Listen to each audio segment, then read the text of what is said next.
Arm. Better. I got you. It was a lucky shot.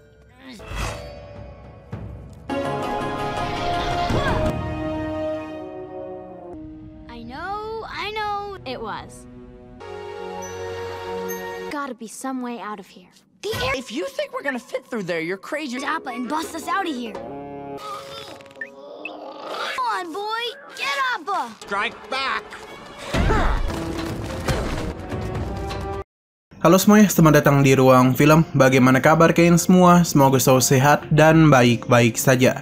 Sesuai jadwal, jadi pada hari ini kita akan kembali melanjutkan series Avatar The Legend of Aang episode 3-6.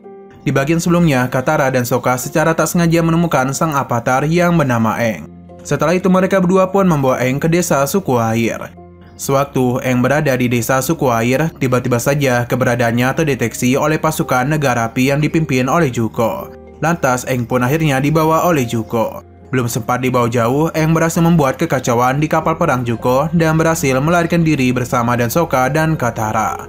Selepas Aang kabur, Zuko dan Iroh pergi ke markas negara api yang dipimpin oleh Zhao. Di sana sempat terjadi perselisihan antara Zhao dan Zuko, sehingga terjadilah sebuah pertarungan yang pada akhirnya dimenangkan oleh Zuko. Sementara itu, Aang, Sokka, dan Katara datang ke kuil udara selatan, yakni adalah kampung halaman dari Aang dulu. Setelah itu, mereka bertiga pun pergi dari sana dan melanjutkan perjalanan ke kutub utara. Scene lanjut, terlihat Aang, Katara, dan Zuko sedang bepergian menuju kutub utara dan menunggangi Appa. Selang beberapa saat, Aang pun memutuskan untuk berhenti dan beristirahat di sebuah pulau tak berpenghuni. Di sana, Aang menjadi begitu bersemangat untuk bermain bersama dan ikan-ikan yang begitu besar. Di tengah-tengah keasikannya, tiba-tiba saja dari dalam air muncul monster laut yang disebut sebagai unagi yang sangat besar. Sehingga Aang pun bergegas berlari menuju ke daratan. Are you kidding? The fish is doing all the work.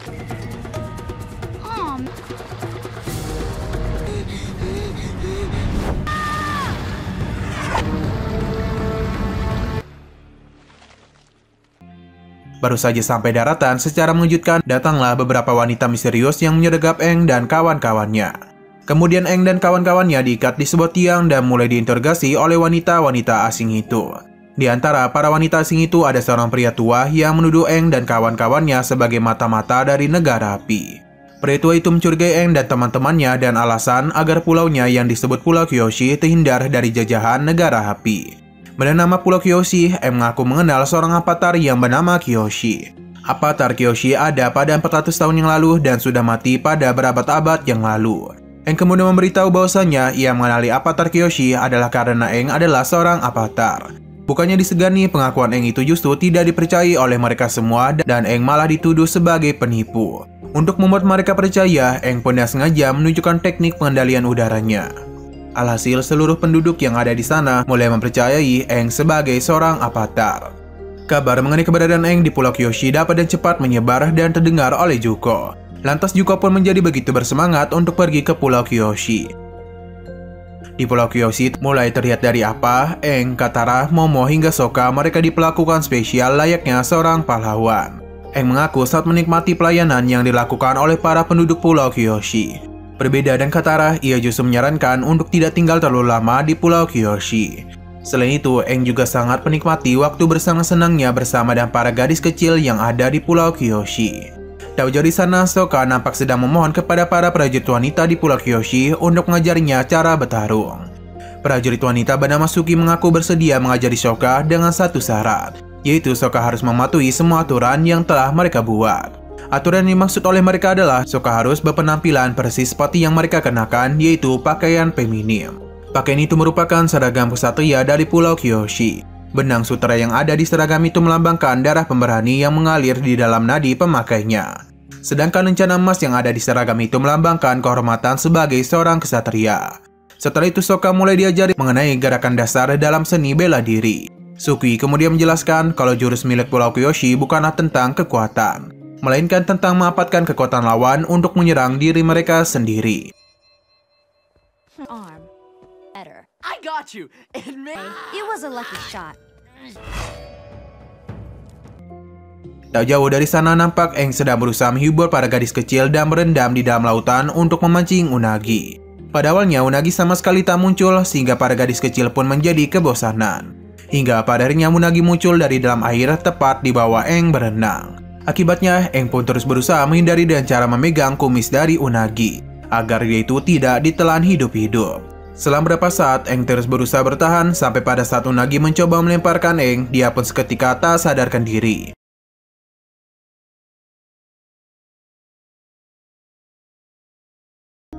Melihat hal demikian, Katara yang berada di daratan memutuskan untuk masuk ke dalam air demi menyelamatkan Aang. Dan penuh kepanikan, Katara mencoba memanfaatkan teknik elemen airnya untuk membuatnya terpental jauh ke daratan. Alhasil, Katara dan Aang pun berhasil selamat dari Unagi. Di waktu yang sama, terlihat kapal perang Zuko akhirnya tiba di Pulau Kyoshi. Sesampai di daratan, Zuko pun turun bersama pengawalnya dan menunggangi seekor Rinho. Kedatangan para pasukan Zuko sempat disadari oleh Katara, sehingga Katara sempat bersembunyi terlebih dahulu. Pada saat itu Katara mencoba membuat Aang kembali tersadar dengan mengeluarkan air yang ada di dalam tubuh Aang. Beberapa saat kemudian, Zuko dan pasukannya tiba di desa Pulau Kyoshi. Mereka kemudian langsung mencari keberadaan Aang dengan mengelilingi desa. Sewaktu mereka sedang mengelilingi desa, para prajurit wanita memberikan serangan kejutan kepada pasukan Zuko. Bahkan Suki juga dengan sangat berani ingin menyerang Zuko. Akan tetapi upayanya itu gagal dan nyaris membuatnya terkena serangan api dari Zuko. Untung saja Sokka datang tepat waktu untuk menyelamatkan Suki. Selepas melepaskan serangan kepada Suki, Zuko mulai dikepung oleh para prajurit wanita. Namun mereka semua belum mampu menumbangkan Zuko. Setelah itu Aang akhirnya datang ke hadapan Zuko. Sehingga terjadilah pertarungan singkat antara Aang menghadapi Zuko yang membuat Zuko terpental ke sebuah rumah.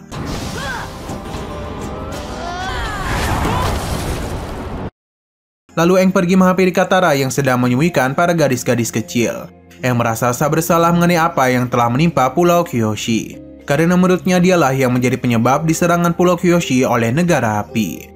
Katara kemudian mengajak Aang bergegas pergi dari Pulau Kyoshi. Dengan begitu Zuko pasti akan menarik pasukannya dan pergi mengikuti Aang. Bye. What about I'm sorry? Treated you like a warrior. I'm a girl, too. Hold them off. Tanpa berlama-lama lagi, Aang, Katara, Sokka, dan Momo pun bergegas pergi dan menunggangi Appa. Melihat Appa yang sedang melarikan diri, Zuko pun langsung menarik pasukannya untuk kembali ke kapal demi menyusul Aang agar tidak kehilangan jejaknya. Belum terbang jauh dari Pulau Kyoshi, tiba-tiba saja Aang melompat ke lautan untuk mencari Unagi. Lalu Aang memanfaatkan Unagi untuk memadamkan seluruh api yang berkobar di rumah-rumah para penduduk Pulau Kyoshi. Setelah berhasil memadamkan kebakaran di Pulau Kyoshi, Aang kembali naik ke Appa dan segera pergi dari Pulau Kyoshi. I know, it was. Singkat cerita, mereka akhirnya sudah dekat dengan kerajaan tanah, tepatnya di kota Omashu. Sampai di sana, Katara dan Zuko menyarankan Aang untuk memasang penyamaran supaya identitasnya sebagai avatar tidak terbongkar.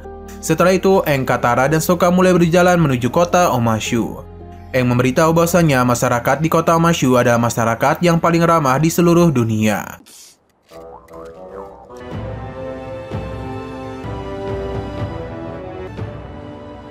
You guys are best in the world. Baru saja tiba di gerbang masuk, tiba-tiba saja ada salah seorang prajurit mencoba menggertak Aang sambil menanyakan alasan kedatangannya. Aang yang sedang menyamar menjadi kakek-kakek itu langsung memarahi prajurit itu seolah-olah Aang benar-benar berperan seperti kakek-kakek yang memarahi anak muda. Upaya yang dilakukan Aang berhasil membuat mereka melewati prajurit penjaga, sehingga mereka pun diperbolehkan untuk masuk ke kota Omashu. Saat berada di dalam kota Omashu, terlihat kota Omashu sangat besar dan terdapat sebuah sistem pengiriman Omashi yang memanfaatkan sebuah tabung dan tempat peluncuran. Cara kerja sistem pengiriman itu adalah dengan cara membawa tabung paket ke tempat yang tinggi dan dengan begitu gravitasi akan mendorongnya ke bawah melalui peluncuran.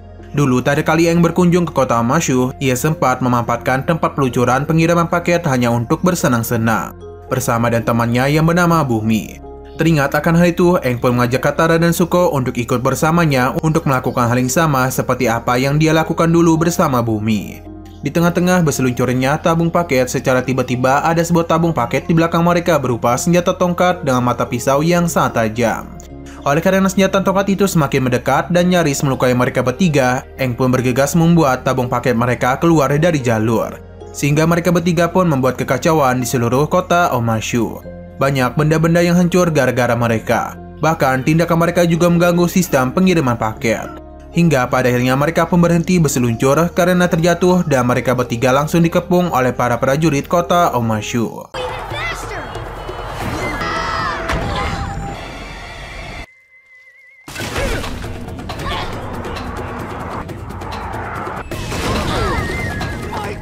Kemudian para prajurit membawa Aang, Katara, dan Sokka ke Raja Omashu yang berkuasa bernama Bumi. Di dalam aula kerajaan tanah, bukannya dihukum, mereka bertiga justru diberi makanan oleh Raja Omashu. Too many feasts, so His crown a little crooked. where are you from? Sewaktu sedang makan bersama dengan Aang, Katara, dan Sokka, Raja Omashu sempat secara sengaja membuat sebuah situasi yang mengakibatkan terbongkarnya identitas Aang sebagai seorang pengendali udara dan sebagai sang avatar. Merasa cemas identitasnya terbongkar, Aang, Katara, dan Sokka sempat mencoba perlahan-lahan keluar dari aula. Akan tetapi para prajurit penjaga langsung menghentikan mereka. Lalu Raja Omashu memerintahkan kepada para prajurit untuk membawa Aang, Katara, dan Sokka ke sebuah kamar yang sama sekali tak memiliki pintu keluar. Sampai di dalam kamar, karena tidak ada jalan keluar satupun, mereka bertiga memutuskan untuk beristirahat saja. Gotta be some way out of here. The air If you think we're gonna fit through there, you're crazy. Appa and bust us out of here. Come on, boy. Get Appa. Appa is a 10-ton. Well, no point arguing. Pada malam harinya, saat Aang terbangun dari tidurnya, ia menjadi sangat terkejut. Sebab Katara dan Sokka menghilang dari kasur tidurnya. Di waktu yang sama, seorang prajurit datang menghampiri Aang sambil mengatakan jika dia ingin Katara dan Sokka kembali, maka Aang harus menyelesaikan sebuah tantangan dari Raja Omashu. Lantas, Aang kemudian mulai dibawa untuk bertemu dengan Raja Omashu dan melakukan tantangannya. Tantangan pertama dari Raja Omashu adalah dia harus memberikan pendapat jujur mengenai baju baru yang dikenakan oleh Raja Omashu pada saat itu. Sambil keheranan, Aang menjawab dengan jawaban yang positif, sehingga dia pun dinyatakan lulus pada tantangan pertama. Sesudah menyelesaikan tantangan pertama, Raja Omashu sempat memperlihatkan kondisi Katara dan Sokka yang dipaksa untuk memakai sebuah cincin yang terbuat dari Ganymede murni yang dikenal sebagai kristal perambat. Kristal merambat dapat merambat ke tubuh Katara dan Sokka. Jika pada malam hari Aang belum menyelesaikan tantangannya, maka kristal merambat akan merambat ke seluruh tubuh mereka berdua. Setelah itu Aang mulai menjalani tantangan kedua yang mana ia harus mengeluarkan sebuah kunci dari tengah-tengah air terjun yang sangat amat deras dan dikelilingi oleh banyaknya batu runcing. Pada percobaan pertama, Aang dengan cepat melompat dari batu ke batu dan kemudian mencoba memasuki air terjun. Akan tetapi karena air terjunnya sangatlah deras, Aang pun gagal mengambil kuncinya.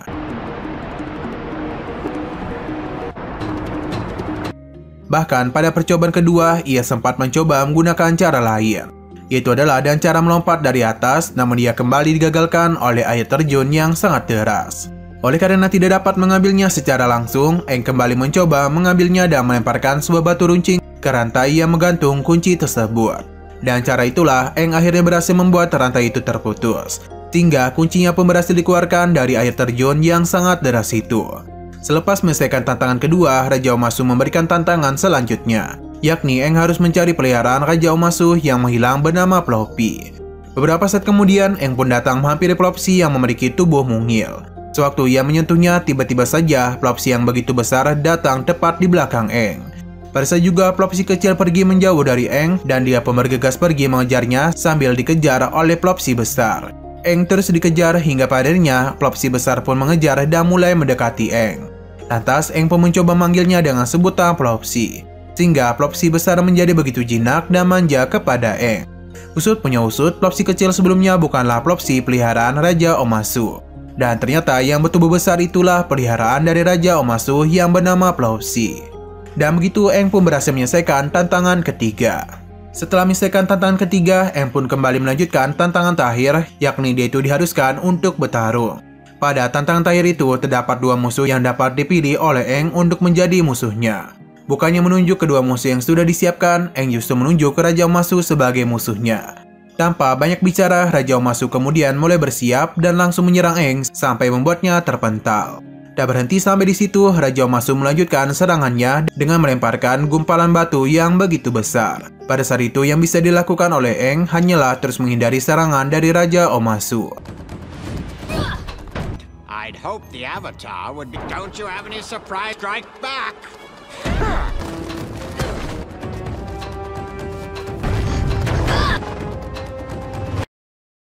Meskipun begitu, Aang sempat mencoba melepaskan serangan elemen udaranya. Namun sayang sekali, serangan Aang dapat ditahan dan mudah oleh Raja Omasu. Ketika Aang ingin kembali menyerang Raja Omasu, tiba-tiba saja Raja Omasu membuat tanah yang dipijak oleh Aang menjadi lumpur hisap yang membuat dia terhisap ke dalam lumpur itu.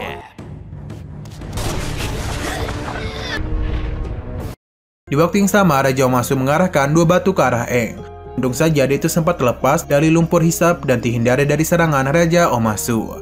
Setelah itu, Raja Omasu mulai menyiapkan sebuah serangan dengan melemparkan sebuah batu yang sangat besar.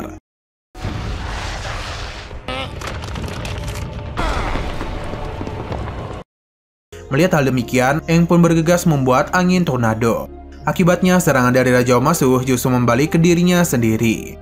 Pada saat Raja Omasu berusaha menetralkan serangannya yang membalik, tiba-tiba saja Aang datang dan menodongkan tongkatnya ke arah Raja Omasu. Di waktu yang sama, Raja Omasu ternyata sudah bersiap melemparkan batu besar kepada Aang yang menodongnya. Dan begitu pertempuran pun berakhir seimbang. Setelah itu Aang dianggap telah menyelesaikan semua tantangan dari Raja Omasu. Dan Raja Omasu pun berencana akan membebaskan Katara dan Sokka. Sebelum membebaskan mereka berdua, Raja Omasu memberikan tebak-tebakan, yaitu Aang harus menebak nama asli dari Raja Omasu. Setelah itu, Aang mulai memikirkan nama dari Raja Omasu dan mengingat semua tantangan yang berurusan dia berikan. Selepas memikirkannya, Aang akhirnya menyadari kalau Raja Omasu adalah sahabat lamanya dulu, yakni Bumi. Menyadari kalau Raja Omasu adalah sahabatnya, Aang pun menjadi sangat bahagia dan langsung memeluknya. Kemudian Raja Omasu atau Bumi mulai membebaskan Katara dan Sokka dari kristal-kristal yang merambat. King, is your old friend Boom? Made of rock candy. I'm old. First of all, it's pretty fun. Setelah itu, Bumi menjelaskan kepada Aang bahwa dunia telah berubah drastis setelah hilangnya Aang selama 100 tahun. Aang sebagai seorang avatar memiliki tugas untuk membalikan keseimbangan dan kedamaian dunia dan mengalahkan Raja Api Ozai. Untuk mengalahkannya, Aang perlu menguasai 4 elemen, yakni air, api, tanah, dan juga udara. To the world by defeating Fire Lord. Need your friends to help you defeat the fire. And you'll need Momo too. I have a challenge. Singkat cerita, mereka pun mulai melanjutkan perjalanan dan tiba di sebuah hutan yang masih berada di wilayah pengendalian tanah. Di sana, secara tak sengaja mereka menemukan seorang pria muda bernama Haru, pengendali tanah yang sedang berlatih. Sewaktu Haru melihat keberadaan Aang, Katara, dan Sokka, Haru pun menjadi ketakutan dan langsung kabur. Beberapa saat kemudian, Aang, Katara, dan Sokka kembali melanjutkan perjalanan dan kembali bertemu dengan Haru yang berada di sebuah desa. Trade you some nuts for it. Hey! Why did you run away before? No, she doesn't. We saw you, Earth. Di desa itu mereka bertiga mengikuti Haru sampai pergi menghampiri ibunya di rumahnya. Di sana nampak Haru bersama dan ibunya saat tertutup dan berusaha menyembunyikan identitasnya sebagai pengendali elemen tanah. Pada saat juga secara tiba-tiba datang seorang penagih pajak yang merupakan prajurit negara api. Usut menyusut, ternyata di desa itu dapat sebuah tambang batu bara yang sudah digunakan oleh negara api selama 5 tahun untuk kapal perang mereka. Keberadaan pasukan negara api itulah alasan mengapa Haru dan ibunya berusaha menutupi identitasnya sebagai seorang pengendali tanah. Terlebih lagi, ayah Haru dulu sebagai seorang pengendali tanah adalah salah satu korban dari penangkapan negara api. Nice guy. How he must never use his abilities. Part of who we are. You don't understand. Haru mengantar Aang, Katara, dan Sokka ke tempat penginapan yang sudah disiapkan oleh ibunya Haru. Di sore hari itu nampak Haru dan Katara sedang berjalan-jalan berdua sambil bercerita. Yang mana Haru menceritakan kejadian mengenai ayahnya yang dulu ditangkap oleh negara api. Begitu pula dengan Katara. Ia juga sedikit menceritakan tentang kematian ibunya ketika desanya diserang oleh negara api. See this necklace? I lost my mother in a Fire Nation raid. It's not enough, is it? Selang beberapa saat, tiba-tiba saja mereka secara tak sengaja melihat seorang kakek-kakek yang tertimpa bebatuan di tambang batu bara. Pada saat itu, satu-satunya cara menyelamatkan kakek itu adalah dengan memanfaatkan pengendalian elemen tanah milik Haru. Lantas Haru pun mau tak mau terpaksa menggunakannya. Hingga padanya kakek itu pun berhasil diselamatkan. Pada malam harinya, terlihat kakek-kakek yang sebelumnya diselamatkan membawa pasukan negara api ke rumah Haru. Di sana, kakek itu langsung menginformasikan kepada prajurit negara api bahwasanya Haru adalah seorang pengendali tanah. Sehingga dia pun langsung diculik oleh para prajurit. Pada keesokan harinya, berita penculikan terhadap Haru terdengar sampai ke telinga Katara, Aang, dan Zuko. Lantas, Katara pun berencana akan menyelamatkan dan menyusul Haru dengan cara berpura-pura menjadi seorang pengendali bumi. Katara pun menyusun sebuah rencana, yaitu dengan meletakkan sebuah batu di atas ventilasi udara. Di waktu yang tepat nanti, Aang akan membuat batu itu terbang dan memanfaatkan pengendalian udara yang disalurkan melalui ventilasi udara. Sedangkan Katara akan berakting seolah-olah dialah yang sedang mengendalikan batu tersebut. Selang beberapa saat, ketika prajurit negara api sedang berpatroli, mereka pun mulai melancarkan rencananya. Giant-eared cretin! Waitin! Look at those things! Better back off! Sears, you're going down! Ending style! I said, Earth! Alhasil, prajurit negara api berhasil dikelabui dan Katara pun ditangkap oleh mereka. Beberapa saat setelahnya, Katara pun dibawa pergi ke kapal menuju sebuah penjara yang berada di tengah lautan. Tak jauh dari sana nampak Aang dan Sokka mencoba mengikuti kapal yang membawa Katara. Sampai di penjara, terlihat penjara itu semuanya terbuat dari logam, sehingga para pengendali tanah tidak bisa menggunakan kekuatannya. Selain itu, di sana juga terdapat banyak tahanan yang semuanya adalah para pengendali tanah. It is impossible.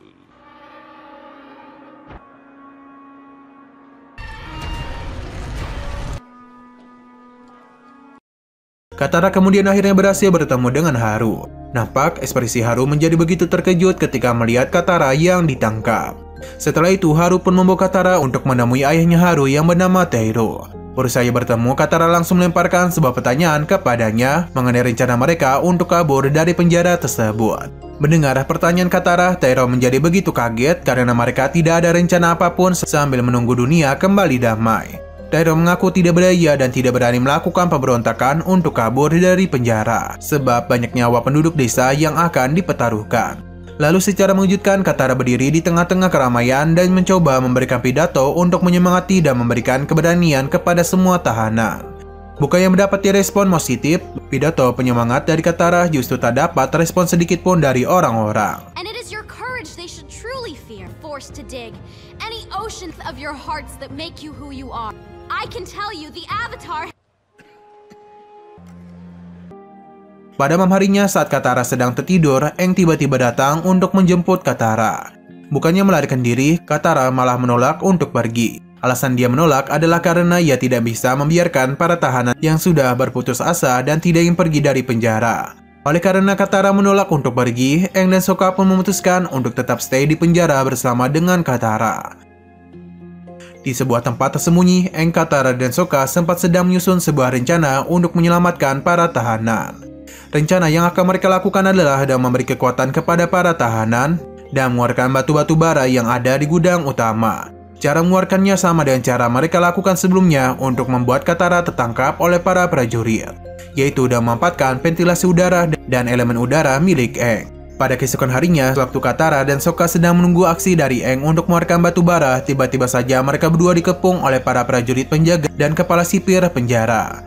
Beberapa saat kemudian, secara mengejutkan muncullah batu bara dalam skala besar yang keluar melalui ventilasi udara. Setelah itu, Katara mencoba memberikan pidato-pidato penyemangat kepada para tahanan untuk melakukan pemberontakan. Akan tetapi sayangnya, upaya Katara lagi dan lagi gagal karena seluruh tahanan sudah benar-benar putus asa. You thought a few inspiration spirits were broken along. You still believe in them. Pada saat juga dengan penuh keberanian, Haru mencoba menggunakan kekuatannya untuk menyerang kepala sipir. Mulai saat itu, para tahanan akhirnya secara bersama-sama ikut memberikan serangan kepada para prajurit negara api, sehingga terjadilah kekacauan di seluruh penjara.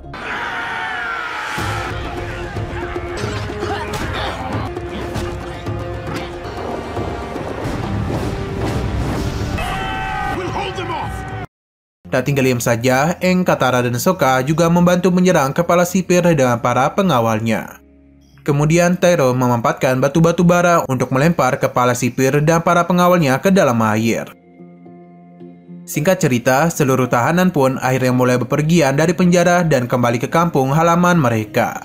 Di dalam perjalanan kembali, Tairo dan Haru pun dengan tulus berterima kasih kepada Katara, sebab Katara lah yang menjadi penyebab kembalinya semangat para pengendali tanah. Haru juga merasa bersyukur dengan kehadiran Katara, karena kehadiran Katara membuat Haru dapat kembali bertemu dengan ayahnya. Setelah mereka berterima kasih, tiba-tiba saja Katara menjadi begitu cemas karena kehilangan kalung pemberian ibunya. Pada saat yang bersamaan di penjara sebelumnya, nampak Yuko sedang mengambil dan memegang kalung milik Katara.